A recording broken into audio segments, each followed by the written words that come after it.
তবে এই ঈদের দিনে আমাদের কিছু করণীয় আছে যেগুলো আমরা অনেকেই পালন করি না। 10টা করণীয় আছে। ঈদের দিন বিশেষ করে আপনাকে 10টা কাজ করতে হবে। কোনো মানুষ যদি ঈদের দিনকে কেন্দ্র করে, ঈদের দিন উপলক্ষে ঈদের দিন 10টা আমল করে, 10টা কাজ করে, ওই মানুষটাকে আল্লাহ তাআলা দুনিয়ায়ও যেমন খুশি করেছে ঈদ দিয়া, মৃত্যুর পরে আল্লাহ রাব্বুল আলামিন জান্নাত দিয়া তারা খুশি বানায়া দিবে। সুবহান। কয়টা কাজ? 10টা কাজ। এই 10টা কাজের মধ্যে 1 নম্বরের কাজ হলো ঈদের দিন একটু সকালে সকালে ঘুম থেকে উঠা। ওই দিন যেন আগে আগে উঠতে পারেন, উঠা ফজরের নামাজটা যেন জামাতের সাথে পড়তে পারেন। ফজরের নামাজ পড়া কি বলেন তো?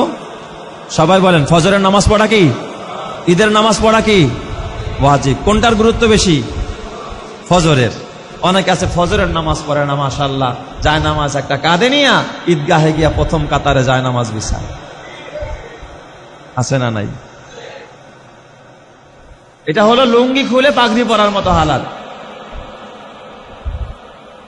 আপনি ফজরের নামাজ পড়লেন না, ফরজ ছাইরা দিলেন, এখন আপনি ওয়াজিব নামাজে গিয়ে একেবারে প্রধান জামাতের প্রধান কাতারের প্রথম কাতারের একেবারে সবার আগে ইমাম রে ঠেলা ফালায়া দেয়,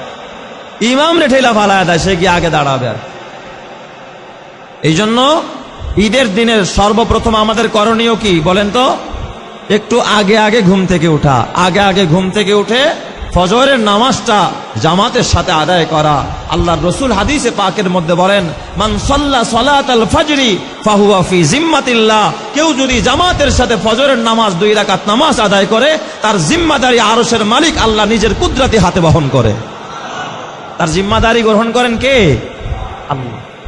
যদি আপনি ফজরের নামাজ পড়েন আর যদি ফজরের নামাজ না পড়েন, আপনার জিম্মাদারি আল্লাহ গ্রহণ করবে না। তাহলে বলেন আপনার জিম্মাদারি কে নিবে? বলেন কে নিবে? শয়তান নিয়ে নেবে। শয়তান আপনাকে পরিচালনা করবে।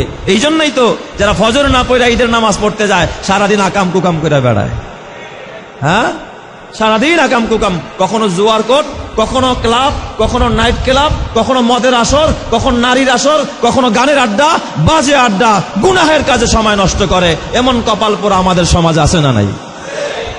কারণ তার জিম্মাদারি তো আল্লাহ নেয় নাই, শয়তান নিছে। শয়তানের কাজেই তো হলো গান বাজনা, শয়তানের কাজেই তো হলো মাদক, শয়তানের কাজেই তো হলো মিথ্যা, শয়তানের কাজেই তো হলো নারীদেরকে নিয়ে একাকার হয়ে উল্টা পাল্টা করা। শয়তান কোনোদিন মানুষের ভালো চায় না, কল্যাণ চায় না। এই জন্য যদি আপনি কল্যাণের পথে চলতে চান, বলেন তো ঈদের দিনের 1 নম্বরের আমল কি? আগে আগে উঠে কোন নামাজ পড়া? ফজরের নামাজ পড়া। পারবেন তো ইনশাআল্লাহ? 1 নাম্বার। 2 নম্বরের আমল, তাড়াতাড়ি করে ঈদগাহে যাওয়ার আগে সাদাকাতুল ফিতরটা আদায় করে দেওয়া। সাদাকাতুল ফিতর বোঝেন? ফেতরা, যেটাকে আপনারা ফেতরা নামে চিনেন। এই ফেতরাটা হলো ঈদগাহে যাওয়ার আগেই কি করে দিতে হয়? আদায় করে দিতে হয়। কেউ যদি ঈদগাহে যাওয়ার পরে, ঈদের নামাজের পরে আদায় করে, সে ওই পরিমাণ সওয়াব পাবে না যেই পরিমাণ সওয়াব ঈদগাহে যাওয়ার আগে দিলে, নামাজের আগে দিলে যেই পরিমাণ সওয়াব পাইতো।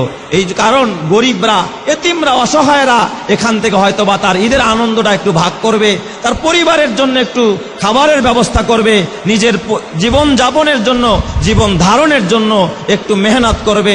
সেই হকটাকে আপনি বিলম্বিত করে ফেললেন। এই জন্য সাদাকাতুল ফিতর তথা ফাতরাটা আমরা ঈদগাহে যাওয়ার আগে আগেই কি করে দিব? আদায় করে দিব। কয় নাম্বার? 2 নাম্বার। নাম্বার 3 নম্বরের আমল হলো গোসল করে নেওয়া। কি করে নেওয়া? গোসল করা। সকালবেলা উঠা গোসলটা সেরে নিবেন সুন্দরভাবে, একটু পরিষ্কার পরিচ্ছন্নতার কাজ সেরে তারপরে কি করবেন? গোসল করে নিবেন। অবাঞ্ছিত লোমগুলো কাটবেন, নখ কাটবেন, এরপরে সুন্দরভাবে কি করবেন? গোসল করে নিবেন। এটা হলো 3 নম্বরের আমল। কারণ গোসল করলে মানুষের শরীরের ময়লা দূর হয়, দুর্গন্ধ দূর হয়। আর মানুষ যখন আল্লাহর সামনে ঈদের আনন্দ করবে, একজন মানুষের সাথেও তার একটা মোলাকাত হবে, একটা কৌশল বিনিময় হবে।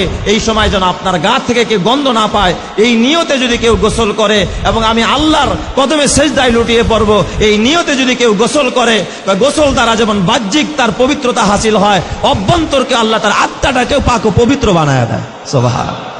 এই জন্য কি করা? 3 নম্বরে গোসল করা। 4 নম্বর যে আমলটা আপনি করবেন, ঈদগাহে যাওয়ার আগে একটু মিষ্টি মুখ করে তারপরে ঈদগাহে যাবেন। একটু মিষ্টি মুখ। হুজুর, এত সকালবেলা কি আর সেমাই সুজি পায়েস খাওয়া সম্ভব?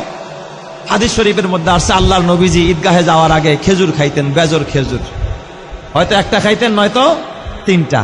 হয়তো একটা নয়তো তিনটা নয়তোবা পাঁচটা বেজর খেজুর খাইতেন, এটা সুন্নত। আপনি সেমাই হয় নাই, সুজি হয় নাই, কিছু হয় নাই, আপনি একটা খেজুর খাইয়া যান, একটা খাইলেও তো কি হয়ে গেল, সুন্নতটা আদায় হয়ে গেল। আপনি এটাও পাইলেন না, হুজুর এত দামি খেজুর কেমনে কিনবো, এটা সম্ভব না। আপনি একটা কাজ করেন, আপনি ওই একটু চিনি, ঘরে তো চিনি আছে, আছে না, চিনি তো আছে, একটু চিনি, লেবু থাকলে একটু লেবু চিপে একটু চিনির শরবত দিয়া মাশাআল্লাহ সুন্নত আদায় করার জন্য একটু হালকা মিষ্টি দিয়া একটু এক গ্লাস শরবত, যে আমি রসুলের সুন্নত আদায় করতেছি, খেজুরও নাই, পায়েসও নাই, ফিন্নিও নাই, আমি শুধুমাত্র একটু চিনির শরবত খায়া তারপরে ঈদগাহে যাব, একটা সুন্নত আদায় করব। আল্লাহর রসুল বলেছেন, এই ফাসাদের জমানায় যদি কেউ নবীর একটা সুন্নতকে হারিয়ে যাওয়া সুন্নতের উপর আমল করে 100 গলা কাটা শহীদের সব আল্লাহ তার আমল নামায় দান করে দিবেন। তাহলে এটা হলো কি বলেন, সুন্নত। আমরা একটু মিষ্টি মুখ করে কোথায় যাব, ঈদগাহে যাব। এরপরে আমরা 4 নম্বরে যে 5 নম্বরে যে আমলটা করব সেটা হলো পায়ে সুগন্ধি মাখবো। কি মাখবো, সুগন্ধি, শরীরে একটু সুগন্ধি মাখবো, শরীরে একটু বিভিন্ন ধরনের সুগন্ধি মাখা, এটাও ঈদের দিনের একটা সুন্নত আমল। সুগন্ধি মাখবেন। সমস্ত পয়গাম্বরদের সুন্নত ছিল 4টা। বলেন, সমস্ত পয়গাম্বরদের কাছে পছন্দের সুন্নত ছিল কয়টা, 4টা। তার মধ্যে একটা হলো আত্মুর, আতর ব্যবহার করা, সুগন্ধি ব্যবহার করা। নবীজি আতর ব্যবহার করতেন। আমরা তো আতর হাতের এই জায়গায় লাগাই, কিন্তু নবীজি এই হাতের তালুতে লাগাইতেন, যাতে করে নবীর হাতে কেউ হাত মিলাইলে তার হাতের সাথেও কি যায়, আতরের একটু ঘেরান যায়। আর নবীজি মাথাকে এইভাবে সিটি করতেন মাছ বরাবর, আমরা তো সাইডে করি, নবীজি মাছ বরাবর করতেন। নবীজির বাবরি চুল ছিল, 2 পাশে চুল ছিল, এই জায়গাটা খালি ছিল, শুভ্র ছিল। নবীজি এই জায়গার মধ্যে একটু আতর ঢেলে দিতেন, মাঝে মাঝে আতরগুলো বেয়ে বেয়ে কপালে আসতো। নবীজি এই জায়গায় সেজদা দিতেন, ওই জায়গার থেকে কোড়া মিস্ক আম্বরের ঘেরান বের হইতে থাকতো। সুবহানাল্লাহ। একটু আতর খুশবু আমরা ব্যবহার করব। 6 নম্বর আমল হলো আপনি একটু উত্তম কাপড় চোপড় পরবেন, ভালো মানের একটু কাপড় চোপড় পরবেন। আপনার যা আছে তার মধ্যে যেটা উত্তম, যেটা সবচাইতে ভালো, এটা পড়তে হবে। নতুন জামা পরা ঈদের দিনের সুন্নত না। অনেকেই বলে নতুন জামা পড়তে হবে না। আপনার সামর্থ্য যা আছে, যদি পারেন নতুন কিনবেন, না পারলে ঘরে 3টা জামা থাকলে 3টার মধ্যে তো একটা ভালো আছে, 3টার মধ্যে যেটা ভালো ওইটাই পরবেন। না থাকলে একটাও যদি থাকে, অন্তত এটা ধৌত কইরা ওই দিন ওই ভালো পরিষ্কার কাপড়টা পরে কি করবেন, ঈদগাহে যাবেন, ঈদের মাঠে যাবেন, এই ভালো কাপড়টা পরবেন। এটা হলো আপনার 6 নম্বরের সুন্নত। 7 নম্বরের সুন্নত হলো আপনি ঈদগাহে যাওয়ার পথে পথে, রাস্তায় রাস্তায় তাকবীর পড়বেন, আল্লাহু আকবার, আল্লাহু আকবার, লা ইলাহা ইল্লাল্লাহু, আল্লাহু আকবার, আল্লাহু আকবার, ওয়া লিল্লাহিল হামদ, আল্লাহু আকবার, আল্লাহু আকবার, লা ইলাহা ইল্লাল্লাহু, আল্লাহু আকবার, আল্লাহু আকবার, ওয়া লিল্লাহিল হামদ। এই সুন্নতটা আমরা এই ঈদুল ফিতরে আস্তে আস্তে তাকবীর পড়ব। এই তাকবীরটা কিসে পড়ব বলেন, আস্তে আস্তে, জোরে জোরে পড়া জরুরি না, আস্তে আস্তে পড়ব, মনে মনে রাস্তা দিয়ে যাচ্ছি এই তাকবীর পড়ব। আর 7 নম্বর 8 নম্বর 7 নম্বরের সুন্নত হলো, এক রাস্তা দিয়া ঈদগাহে যাবেন, অপর রাস্তা দিয়া ঈদগাহ থেকে বাসায় ফিরবেন। যেই রাস্তা দিয়া যাবেন ওই রাস্তা দিয়ে আর ফিরবেন না, অন্য রাস্তা দিয়া ফিরবেন। কত গলি আছে তাই না, একটু ঘুইরা। আর যদি নাই থাকে যে রাস্তা একটাই, তাহলে অন্তত যাওয়ার সময় এক পাশ দিয়া যাবেন, আসার সময় আরেক পাশ দিয়ে আসবেন। চেষ্টা করবেন যাতে করে আমার এই সুন্নতটাও কি হয়ে যায়, আমল আদায় হয়ে যায়। আরেকটা আমল হলো, 9 নম্বর আমল হলো, আপনি ঈদগাহে যখন যাবেন, ঈদের নামাজের সময় যখন খুতবা হয়, এই খুতবার সময় আপনি চুপচাপ মনোযোগ সহকারে খুতবা শুনতে হবে। অনেকে আছে খুতবা চলতেছে, পরস্পরের মধ্যে গল্প করতেছে, কানাঘুষা করতেছে, এটা বড় গুনাহ। খুতবা চলাকালীন কথা বলা যায় না, এটা কবিরা গুনাহ। খুতবা চলাকালীন কথা বলা যাবে না, কোনো কাজ করা যাবে না। জুমার মসজিদেও যখন খুতবা চলে তখনও কথা বলা যাবে না, এটা নিষেধ। খুতবা চলাকালীন কেউ কথা বলতেছে, তারেও বলা যাবে না চুপ করো, তাইলে আপনিও গুনাহগার হবেন, আপনি এই কথাটাও বলতে পারবেন না। তার মানে একেবারে চুপ, সাইলেন্ট থাকতে হবে আপনাকে, কোনো কথা বলা যাবে না, কোনো কাজ কাম করা যাবে না, একেবারে খুতবা মনোযোগ সহকারে শুনতে হবে।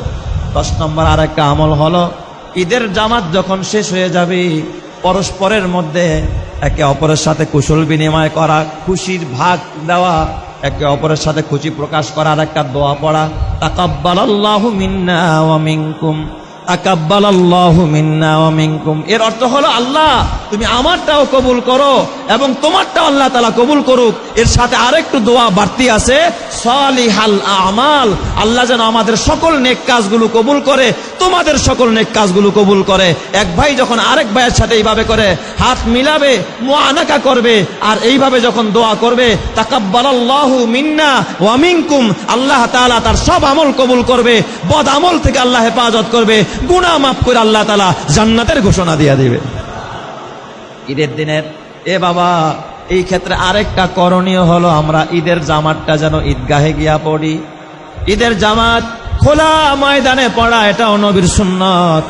রহমাতে আলম নবী মসজিদের মধ্যে ঈদের নামাজ পড়ে নাই জরুরত ছাড়া। বৃষ্টি হয়েছে, সমস্যা আছে, এখন যাওয়ার জায়গা নাই, কি করবেন? তখন মসজিদে পড়া যায়। এছাড়া ঈদের নামাজ খোলা ময়দানে পড়া, এটাই কি সুন্নত। ঈদগাহের মধ্যে গিয়া সুন্নত আদায় করা, খোলা ময়দানে নামাজ পড়া। কারণ সব মানুষ যখন একাকার হয়ে কাঁধে কাঁধ মিলিয়ে, যে আমার ওই ভাইটার সাথে বছরে একবারও দেখা হয় না, আমার ওই ভাইটার সাথে একসাথে কখনো দোয়া করা হয় না, আমার ওই ভাইয়ের সাথে এক কাতারে দাঁড়ায় কখনো নামাজ পড়া হয় না। দুনিয়ার গরিব, দুনিয়া আলাদা চলে, গরিব আলাদা চলে, ধনী আলাদা খায়, গরিব আলাদা খায়, ধনীর জন্য আলাদা হোটেল, গরিবের জন্য আলাদা হোটেল, কারণ গরিবরা ধনীর হোটেলে যেতে পারে না, আবার অনেক সময় ধনীরাও গরিবদের হোটেলে যায় না। আজকে ঈদগাহ সবার জন্য সমান, ধনীও যাবে, গরিবও যাবে, ছোট যাবে, বড় যাবে, সবাই যখন একাকার হয়ে এক কাতারে দাঁড়া নামাজ আদায় করবে, আল্লাহ তাআলা হতে পারে গরিবদের উসিলায়, আলেমদের উসিলায়, ছোট ছোট মাসুম বাচ্চাদের উসিলায় ঈদগাহের সকল মানুষকে আল্লাহ ক্ষমা করে জান্নাতি হিসাবে ঘোষণা দিয়ে দিবে। এটা হলো ঈদগাহের বড় উপকারিতা। এই জন্য বলেন, ঈদের নামাজ মসজিদে পড়া সুন্নত না খোলা ময়দানে পড়া সুন্নত? খোলা ময়দানে, ঈদগাহের গিয়া খোলা ময়দানে ঈদের নামাজ পড়া সুন্নত। সেখানে গিয়া যদি কোনো মানুষ হুড়াহুড়ি না কইরা, ধাক্কা ধাক্কি না কইরা, যেখানে জায়গা পায় ওই জায়গার মধ্যে ঈদের নামাজ পড়ে এবং একে অপরকে সংবর্ধনা দেয়, একে অপরকে যখন ঈদের অভিবাদন জানায়, শুভেচ্ছা জানায়, আমরা কিন্তু ঈদের শুভেচ্ছা জানাই ঈদ মোবারক। এটাও না জায়েজ বলি না, আপনি বলতে পারেন আপনার ভাষা ঈদ মোবারক। তবে নবীর সুন্নাত হলো, সাহাবায়ে কেরামের সুন্নাত হলো, সাহাবায়ে কেরাম একজন আরেকজনের সাথে যখন সাক্ষাৎ হতেন তখন এই দোয়া পড়তেন, তাকাব্বালাল্লাহু মিন্না ওয়া মিনকুম, তাকাব্বালাল্লাহু মিন্না ওয়া মিনকুম। ছোট্ট একটা দোয়া বলেন সবাই, তাকাব্বালাল্লাহু মিন্না ওয়া মিনকুম, তাকাব্বালাল্লাহু মিন্না ওয়া মিনকুম। এই দোয়াটা আমরা ঈদগাহে গিয়া পড়ব। ঈদগাহে থেকে নামাজ শেষে একে অপরের সাথে সাক্ষাতের সময় এই দোয়াটা আমরা বেশি বেশি পড়ব। এরপরে যখন ঈদগাহ থেকে আমরা বাসায় ফিরব, এই ক্ষেত্রে অনেক মানুষকে আমি দেখেছি, ঈদ কিন্তু বাবা, এই ঈদুল ফিতরে আমাদের কিছু করণীয় কাজ আছে, যে কাজগুলো অবশ্যই আমাদের করতে হবে। আমরা এই ক্ষেত্রে অনেক ভুল কাজ করে ফেলি। ঈদের নামাজ এটা হলো শুকরের নামাজ, শুকরিয়া আদায় করা, যে আল্লাহ একটা মাস রোজা রাখতে পেরেছি, এখন তোমার ঈদগাহে গিয়ে আমরা একসাথে একাকার হয়ে জামাতের সাথে নামাজ আদায় করে এরপরে তোমার শুকরিয়া আদায় করব। খুশি আর আনন্দ আর অভিবাদন একে অপরকে আমরা পেশ করব, একে অপরের সামনে আমরা খুশি পেশ করব, খুশি জাহের করব, একে অপরকে আমরা সংবর্ধনা দিব, ভালোবাসা দিব, একে অপরের সাথে আমরা ঈদ বিনিময় করব, কুশল বিনিময় করব। এর দ্বারা জমিনবাসী রোজা রাখার পরে এই আনন্দ করে যেই খুশি হয়, আরশের মালিক ফেরেশতাদেরকে নিয়ে এর চাইতে আরো বেশি খুশি হয়ে যায়। সুবহান। এই জন্য আমাদের পরবর্তী একটা পদক্ষেপ, পরবর্তী যে কাজ আছে সেটা হলো কি বলেন তো? ঈদের নামাজ। ঈদুল ফিতরে কিসের নামাজ? ঈদের নামাজ। এই ঈদের নামাজ এটা হলো ওয়াজিব। ঈদের নামাজ কি বলেন? ওয়াজিব। আমরা 2 রাকাত ঈদের নামাজ পড়ব।